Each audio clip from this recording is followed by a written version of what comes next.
The best DJ in town is here. He's revolutionary. Remarkable. And very large and in charge. All right, let's get it, guys. We've made it to the podcast session. Let's go, guys. So, thank you if you are new, if you're coming back. You know the deal. We get it in over here. All right. So, tonight, what do we have? We are going to. Whoa, did I not tell you to switch the page before recording? Sorry, guys.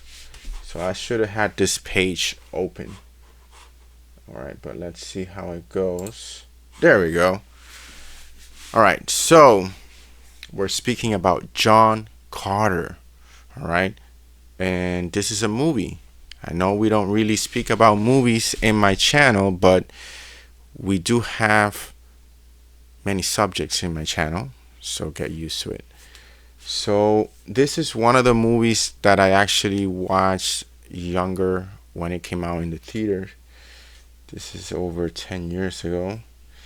And it says here it came out on March 9th. But it's a pretty good movie. But what interested me was the story behind it. Well, actually, I didn't know about it till I got to the theater. But the first time I went to the theater, I actually fell asleep. So I could not watch most of it. Then years later I tried to rewatch it, and I think I still fell asleep, and now I just rewatched it finally, and I got a couple of things that I didn't get from before, and let's talk about it. All right, number one, let's review this page here, and he is fighting these giants, okay?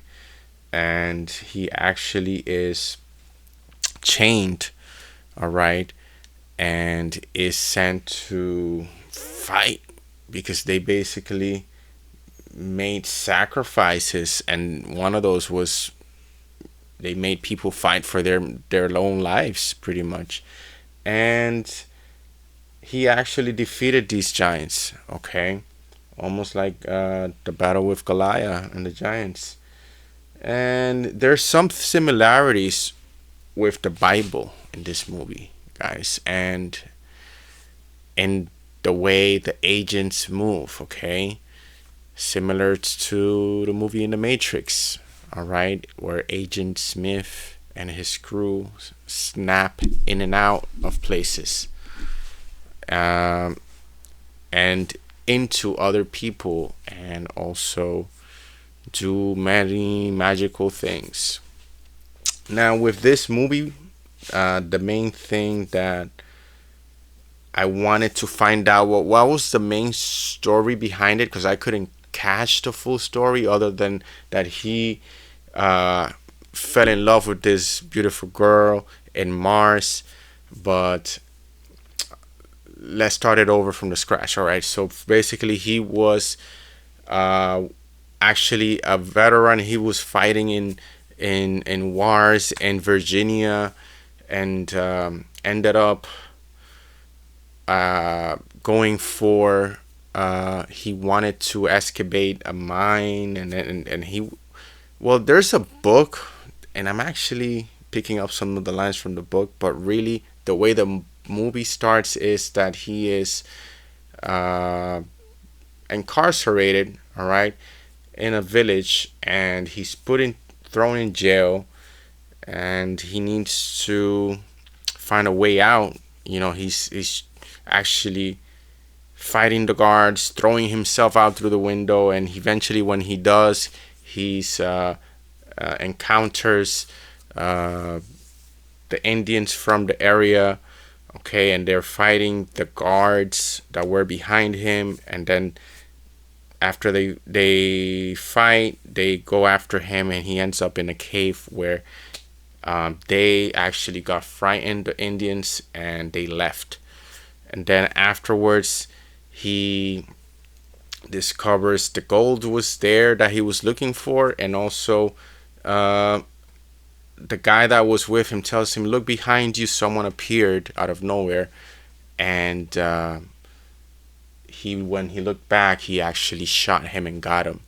And then he was able to grab a metal chain, and as he was finishing the phrase, he was able to transport himself to Mars at a different era, it seemed.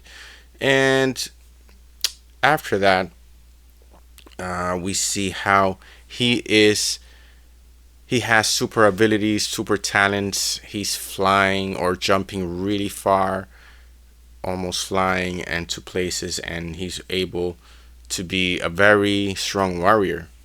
Okay. Also, he meets up with the queen from there, who's gonna be marrying the prince, and there's groups that are fighting each other, and the main guy wants to marry to combine the groups and forces and whatnot. But I'm gonna leave you to the rest of the movies for you to watch yourselves.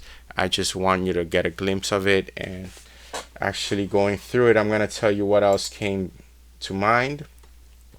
Um, the weird symbolisms. It was very. All of these symbolisms were very catchy to me when I saw it at first, so I wanted to watch it again. The creatures. Oh, there's this little guy.